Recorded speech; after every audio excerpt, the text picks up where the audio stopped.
Le 5 février 1994, un obus tombe sur le marché de Sarajevo à une heure de grande affluence, tuant et mutilant un grand nombre d'hommes, de femmes et d'enfants. Les missiles tirés au hasard faisaient des victimes innocentes depuis des années sans que personne ne puisse les réduire au silence. Aussi, nous nous interrogeons, pourquoi Sarajevo? Pourquoi cette ville devrait-elle devenir le symbole de la tragédie humaine?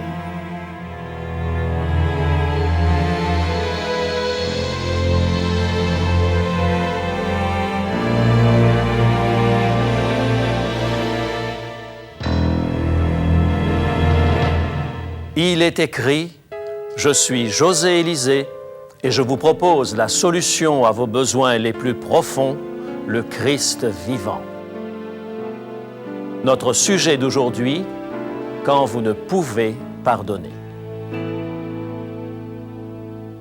Lorsque l'hiver de 1994 enveloppa Sarajevo de son froid manteau, cette ville était devenue un endroit unique. Une ville, plutôt un amoncellement de ruines où un violoncelliste de renommée internationale jouait dans les décombres de la librairie nationale, une ville où un champion olympique s'entraînait dans l'entrée bombardée d'un édifice public, le seul lieu à l'abri des tireurs isolés.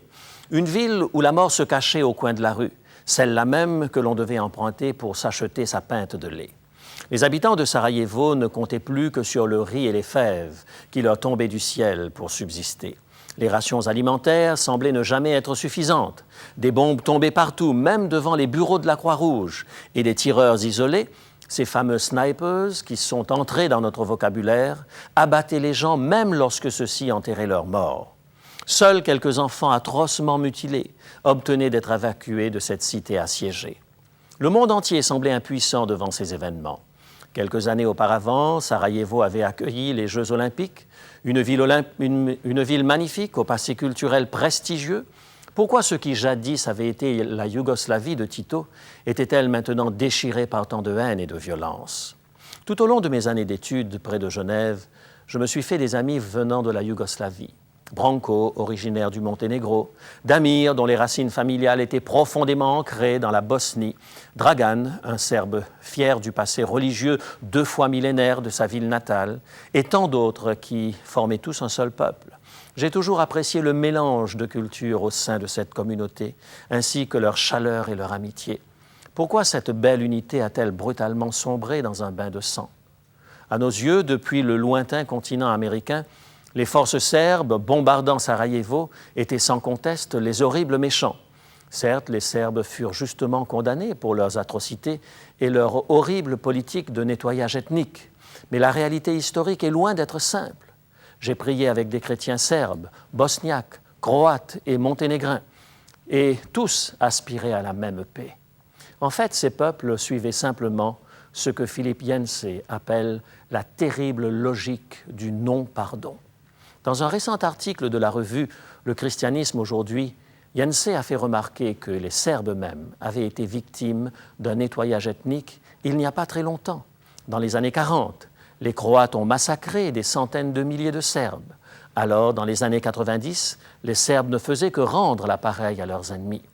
Lorsque nous avons découvert par les médias une autre atrocité serbe, cette fois contre les musulmans, celle-ci n'était que l'expression de cette terrible logique du non-pardon.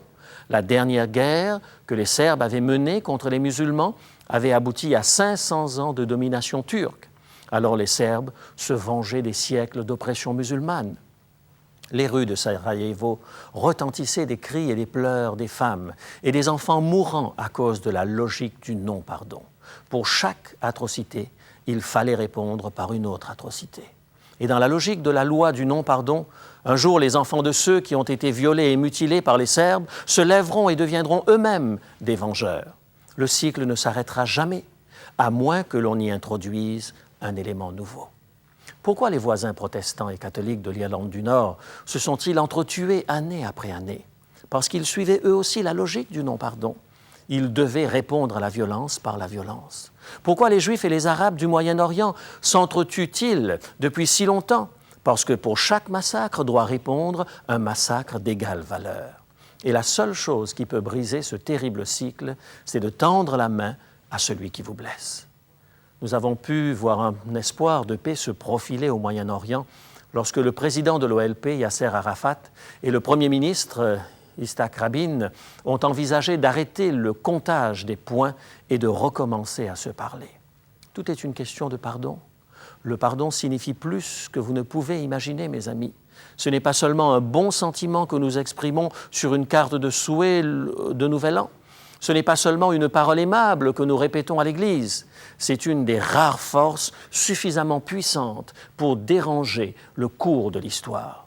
C'est la seule chose qui puisse briser le long règne de la haine et de la vengeance. Et c'est aussi la seule chose qui puisse briser la dureté de nos propres cœurs. Lorsque vous vous rendez chez le dépanneur du coin pour acheter du lait, vous n'avez pas à vous hâter pour échapper aux tireurs isolés. Lorsque vous vous rendez au travail, vous n'avez probablement pas à vous préoccuper des pièces de mortier qui pourraient tomber dans la rue. Sans aller jusque-là, vous pouvez être certainement quelquefois piégé ou oppressé par les mauvais traitements subis de la part des autres. Vous avez été blessé. La vie n'a pas été juste. Et si ces blessures sont profondes, elles peuvent être aussi lourdes à porter qu'un pilonnage d'artillerie sur votre ville. Dans certains cas, ces blessures et ces cicatrices peuvent nous empoisonner l'existence. Nous avons préparé à votre intention un livre qui peut vous aider à envisager ce défi d'une manière constructive. Il s'intitule « Grandir à travers les phases difficiles de la vie ». Il vous procurera des outils spirituels adéquats afin de vous permettre de réagir positivement aux vicissitudes de la vie. N'hésitez pas à appeler ou à nous écrire pour obtenir votre copie gratuite. J'aurai plus d'informations à vous transmettre à la fin de ce programme. Essayons de voir de plus près les situations ou des événements qui ont pu nous agresser sur le plan émotionnel. Je ne parle pas des petites peccadilles sur lesquelles vous pouvez passer en disant « oublions ça ». Je parle d'une situation où quelqu'un vous a réellement blessé. Par exemple, un homme qui perd les économies de toute une vie à cause d'un partenaire en affaires peu scrupuleux. Peut-il jamais pardonner à cette personne? Comment un être qui a été abusé ou violenté dans son enfance peut-il pardonner à l'auteur de ces méfaits? Comment une femme qui a offert les meilleures années de sa vie à son mari peut-elle lui pardonner de l'abandonner au profit de la première midinette venue? Voyez-vous à quoi je fais allusion? Pardonner à quelqu'un qui nous a réellement blessés n'est pas une chose facile. En fait, cela semble terriblement injuste. C'est naturellement la dernière chose que nous souhaitons faire. Cela semble aller à l'encontre de tout instinct humain. Mais l'alternative est encore plus terrible, car elle met votre cœur dans un état permanent de siège. Lorsque nous avons été blessés, nous devons parfois passer d'abord par un processus de deuil. Mais si nous ne pouvons pardonner, cet abcès va continuer à grandir et nous oppresser de plus en plus. Nous serons perpétuellement emprisonnés par le mal qui nous a été fait, aussi sûrement que le peuple de Sarajevo était assiégé par la propre haine qu'il vouait aux Serbes. C'est là notre dilemme. Un réel pardon est pratiquement impossible sur le plan humain. En contrepartie, sans pardon, la vie devient de plus en plus intenable. Existe-t-il un moyen de briser le siège de la logique du non-pardon, celui qui a été mis dans notre cœur? Après la mort de Ted, le fils d'Elizabeth et Frank Morris, tués par un conducteur ivre, ils étaient tous deux anéantis par le chagrin et la colère. Leur colère ne faisait que s'accroître durant le procès de Tommy, accusé d'avoir tué leur garçon. Ils apprirent comment un soir, complètement ivre, il prit quand même le volant, perdit le contrôle de la voiture et alla frapper de plein fouet le véhicule de Ted. Comment avait-il pu faire une telle chose? C'était terriblement injuste, horriblement injuste. Frank Morris devint obsédé par les procédures légales, ne vivant plus que pour voir le jour où Tommy serait déclaré coupable. Et Elisabeth, lorsqu'elle ne pensait pas au suicide, rêvait d'appuyer sur le commutateur de la chaise électrique elle-même lors de l'exécution. Elle voulait voir mourir ce garçon. Le tourment du couple ne s'arrêta pas lorsqu'une sentence d'emprisonnement fut prononcée contre Tommy. Ils se considéraient comme de bons chrétiens, mais ils étaient atterrés par la profondeur de leur haine. Élisabeth se mit alors à prier pour leur délivrance. Un jour, elle se rendit à l'école que fréquentait Ted pour entendre une allocution de Tommy faisant partie de son processus de réhabilitation. Il semblait vraiment repentant et Élisabeth prit son courage à deux mains pour aller lui parler à la fin de sa présentation. C'était extrêmement difficile. Elle apprit dans la conversation que personne ne lui rendait visite en prison et elle décida d'y aller elle-même. La visite commença par quelques minutes de conversation tendue. Soudain, Tommy bredouilla « Madame Morris, je regrette d'avoir tué votre fils. Voulez-vous, s'il vous plaît, me pardonner ?» Élisabeth se figea, fixant l'assassin de son fils. Elle aurait bien voulu se débarrasser de sa colère et de sa souffrance, mais son instinct criait « Vengeance! Vengeance! Vengeance !» Dans le même temps, une pensée bouscula sa logique du non-pardon. Elle entendit distinctement les paroles qu'un homme avait prononcées sur la croix bien des années auparavant. « Père, Père, pardonne-leur! Père, pardonne-leur! » En un instant, elle se sentit capable de pardonner. Élisabeth se surprit à prier silencieusement. « Ô Dieu d'amour, tu as aussi perdu ton fils unique, pourtant tu as pardonné à ceux qui l'ont tué. » Élisabeth Morris accorda à Tommy le pardon qu'il lui réclamait et demanda elle aussi le pardon à Tommy d'avoir cultivé des pensées de haine envers lui pendant des mois. Écoutez Élisabeth décrire son expérience. Nous étions là, l'un en face de l'autre, le conducteur ivre et la mère de celui qui l'avait tué, et nous avons senti que le tourment se dissipait. Nous étions libérés, tous les deux. Pour Élisabeth Morris, le siège était finalement brisé. Elle était libre, libre de vivre enfin. Mes amis, la seule raison, et il n'y en a qu'une, pour laquelle nous pouvons faire ce qui est humainement impossible et pardonner réellement à ceux qui nous ont blessés, c'est que nous avons été nous-mêmes pardonnés. C'est uniquement en réalisant comment Dieu nous a si souvent pardonnés que nous pouvons trouver la force de pardonner à ceux qui ne le méritent pas. Mais vous pensez peut-être, ça c'est le pardon de Dieu. C'est quelque chose de vague et d'abstrait, c'est intangible, c'est quelque chose qui, en comparaison de ma blessure, me dépasse. Lorsque quelqu'un me fait du tort, c'est si douloureux, si intime. C'est vrai, je l'admets. Le pardon de Dieu peut nous sembler être une main de miséricorde étendue sur le monde entier, tandis que notre peine, elle, est spécifique, elle est personnelle. Permettez-moi de partager avec vous un principe très important en rapport avec le pardon divin. C'est quelque chose qui l'a rendu réel dans ma vie. En 1985, le président Ronald Reagan, en visite en Allemagne, a déposé une gerbe de fleurs au cimetière militaire allemand de Bitburg. Il l'avait fait intentionnellement comme un geste de réconciliation, une manière de dire un adieu final aux souvenirs douloureux de la Deuxième Guerre mondiale. Mais ce dépôt de gerbe fut la cause d'un tollé général sur le plan international. Pourquoi? Parce que 49 soldats SS étaient enterrés à Bitburg. Des SS responsables d'atrocités contre les Juifs. Le geste de réconciliation était acceptable, certes, cependant, le président Reagan n'avait pas le droit de pardonner, lui, ce qui avait été fait aux Juifs.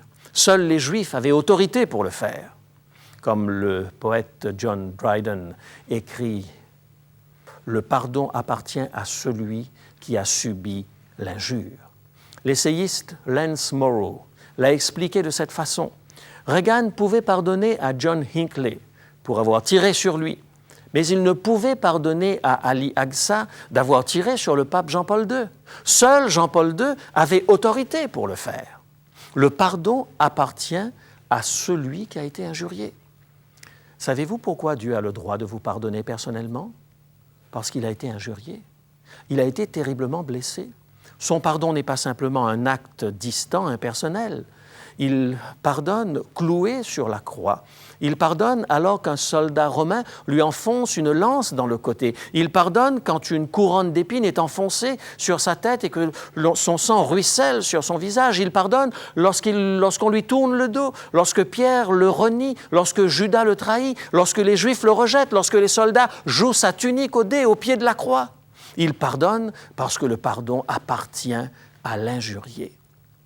Vous rappelez-vous ces paroles du prophète Ésaïe au chapitre 53, le verset 5, des mots qui exhalent l'amour. Ésaïe, chapitre 53 et le verset 5. Mais il était blessé pour nos péchés, brisé pour nos iniquités. Le châtiment qui nous donne la paix est tombé sur lui, et c'est par ses meurtrissures que nous sommes guéris. Par ses meurtrissures, nous sommes guéris. Jésus porte nos péchés sur la croix. Ce n'est pas une mascarade. un geste de pure politesse. Il n'a pas porté une couronne en disant « c'est un mauvais moment à passer ». Jésus a été meurtri pour le péché. Il a agonisé entre ciel et terre comme un paria à cause de notre échec moral. Le pardon appartient à l'injurié. La croix crie que Christ a souffert profondément à cause de nos péchés à chacun. Quelque chose de personnel entre Christ et moi, entre Christ et vous. Notre indifférence, notre insensibilité, notre malhonnêteté, notre convoitise, nos mensonges, notre cruauté. Il a tout pris cela sur lui. Il a pris la douleur, le désespoir, les manquements, l'angoisse, l'affliction. Il a pris toutes les conséquences du péché. C'est pourquoi Jésus, et Jésus seul, a le droit de nous pardonner, parce qu'il a connu la douleur et la souffrance pour nos péchés. Celui qui a été profondément blessé peut nous pardonner complètement. Cette vérité doit pénétrer nos cœurs. Avons-nous conscience du prix de notre pardon? Jésus a expliqué l'étendue du pardon dans l'une de ses paraboles. Un roi décida de vérifier les comptes qu'un de ses serviteurs de sa cour faisait. Le serviteur lui devait 10 000 talents, une somme inconcevable. En comparaison, toutes les taxes de la Judée pour une année fiscale n'atteignaient pas 100 talents. Imaginez l'énormité de la dette. On lui dit qu'il était temps de rembourser. Le serviteur tomba à genoux et implora la miséricorde du roi. Le roi ému non seulement le libéra, mais lui remit entièrement sa dette. Il subirait, lui, la perte de 10 000 talents. Heureux l'homme qui, en l'espace d'un instant, se voit soulagé d'une dette de plusieurs milliards de dollars. Je n'arrive pas à concevoir une telle générosité. Je serais certainement le plus heureux des hommes si mon banquier me disait demain « Monsieur Élisée, j'ai une bonne nouvelle pour vous. La banque vous fait cadeau de votre hypothèque. » Ah, je bondirais de joie ce jour-là. Pas vous? Mais qu'a fait le serviteur? Il rencontra un collègue qui lui devait 100 deniers. Un denier équivaut à une journée de travail à l'époque de Jésus. C'est peu comparé aux milliards de tout à l'heure. Et voilà qu'il le saisit à la gorge et il exige d'être payé entièrement, à l'instant même. Lorsque son débiteur le supplie d'attendre, il le fait jeter en prison. Pourquoi Jésus raconta-t-il cette histoire scandaleuse? Pour faire comprendre à ses auditeurs ce qu'est le pardon. Comment pouvons-nous tenir tant à ces quelques deniers, c'est-à-dire le mal qu'on nous a fait, lorsque Dieu efface notre dette de 10 000 talents, qu'il ne nous rend pas responsables du mal fait à son Fils bien-aimé? Est-ce que cela coûte quelque chose de pardonner à l'époux ou l'épouse qui nous a abandonnés? Certainement.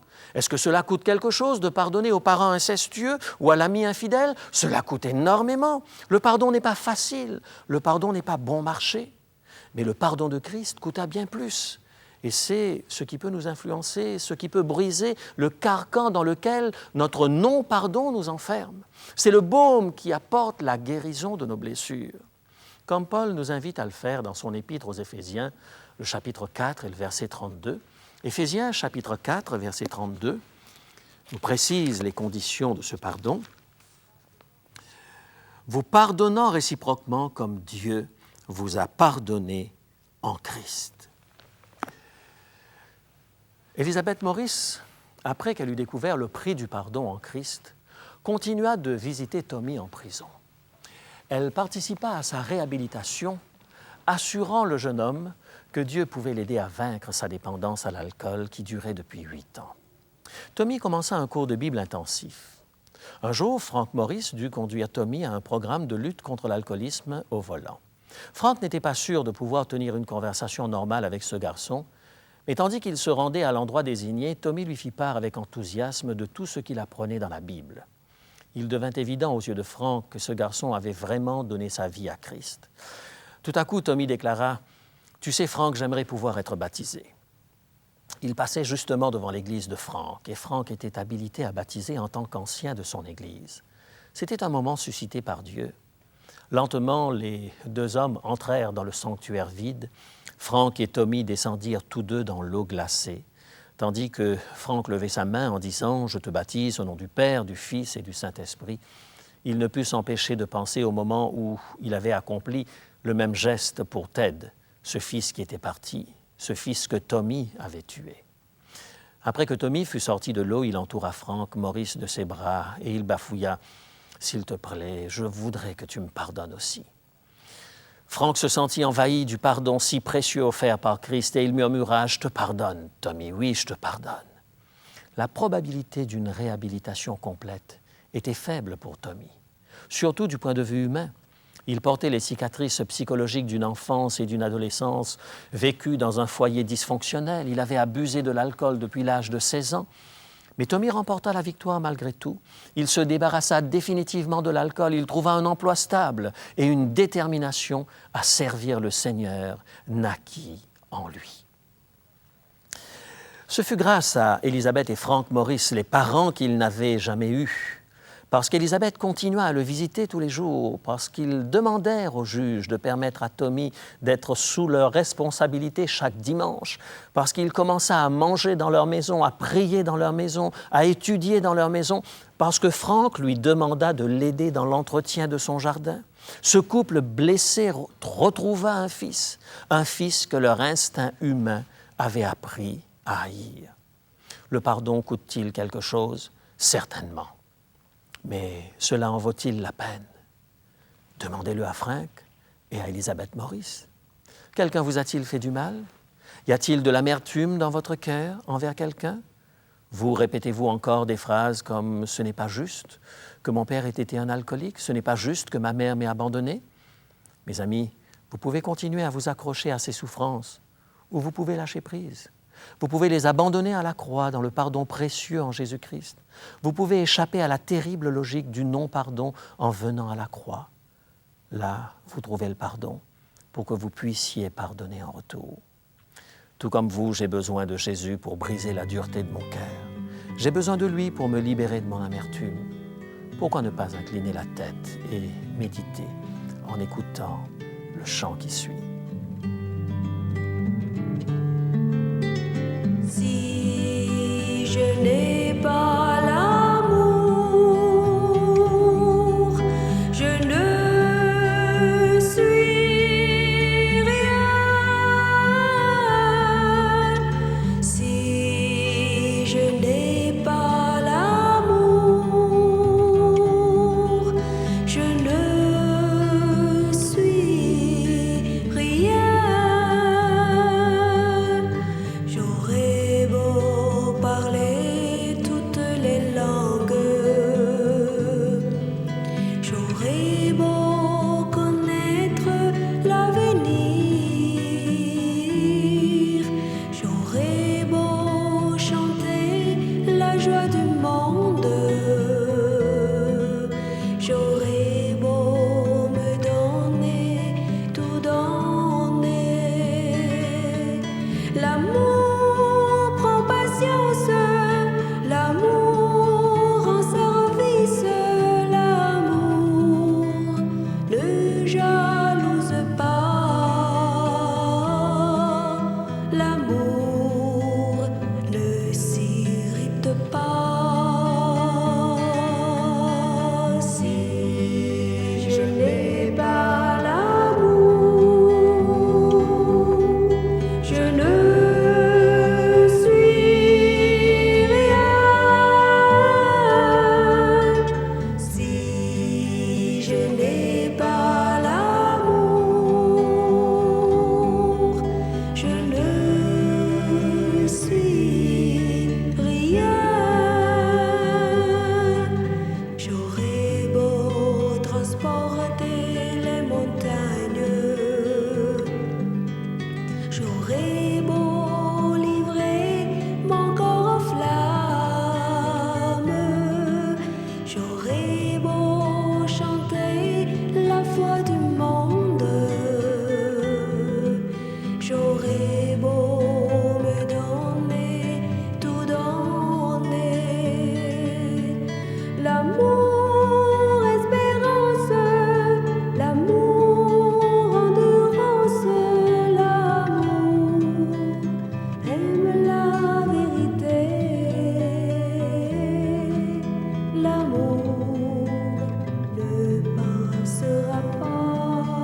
Merci, Lal, pour ce chant magnifique.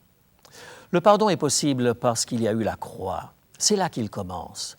C'est le seul endroit par où le pardon peut devenir réalité pour vous. C'est là que vous réalisez combien Christ vous a lui-même pardonné. Soupesez votre dette de 10 000 talents. Allez-vous continuer de porter ce fardeau toute votre vie?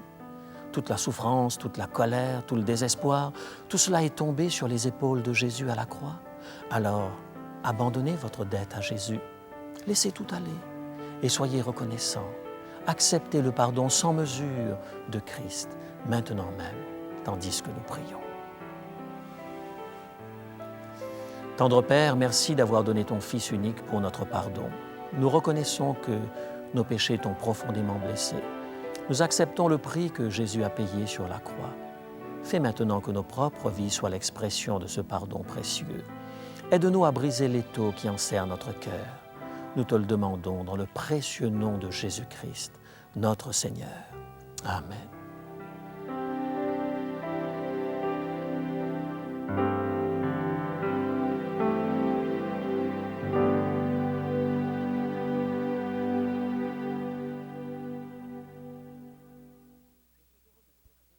Je suis heureux de vous offrir aujourd'hui le livre « Grandir à travers les étapes difficiles de la vie ». Je sais que vous y trouverez la guérison émotionnelle. Il est gratuit. Alors appelez-nous ou écrivez-nous pour recevoir votre livre. Voici maintenant les renseignements dont vous avez besoin. Pour demander l'offre du jour, composez maintenant le 514-729-3515 pour la région de Montréal ou utilisez notre ligne sans frais 1-866-729-3515 si vous êtes de l'extérieur de Montréal. Il est possible que toutes nos lignes soient occupées au moment de votre appel. Composez à nouveau. Nos téléphonistes sont à votre écoute jusqu'à 10 heures ce matin. Mentionnez clairement le titre de l'offre demandée et parlez lentement afin que nous puissions bien noter vos noms et adresses. Je vous rappelle que vous pouvez vous procurer pour une somme modique les cassettes audio et vidéo de nos émissions ainsi que le texte du jour. Si vous préférez, vous pouvez nous écrire à l'adresse qui apparaît sur votre écran. Il est écrit Case postale 99, succursale Rosemont, Montréal, Québec, H1X 3B6. Nous attendons vos appels. Composez maintenant le 1-866-729-3515.